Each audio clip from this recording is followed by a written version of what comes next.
1990s until 2012, RBS sold to local authorities across the UK toxic loans with embedded derivatives pegged to LIBOR, including some called inverse floaters, LOBO loans. In the past year, there have been new revelations regarding the role of banks, including RBS, in rigging the sterling LIBOR benchmark from 2005 to 2011.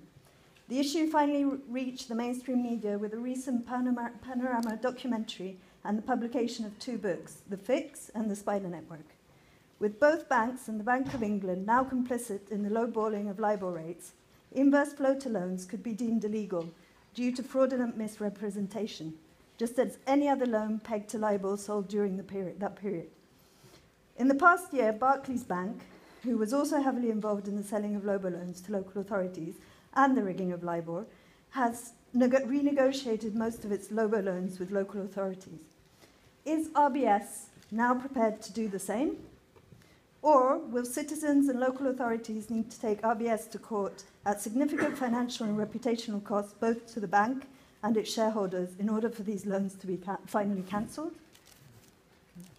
As is public knowledge, now local authorities are currently under extreme financial stress, with some of them on the verge of bankruptcy. Has RBS considered the reputational damage the publicly owned bank would incur should the local authorities it lent to go bankrupt, struggling with these derivative-laced high-interest loans? Thank you. As you know, the bank has acknowledged its failings in the LIBOR case some time ago.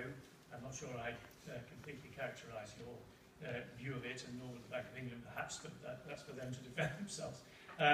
As far as LOBOs are concerned, we haven't received formal complaints from local authorities about these loans, but we're always open to discussing appropriate restructuring to reflect current economic conditions.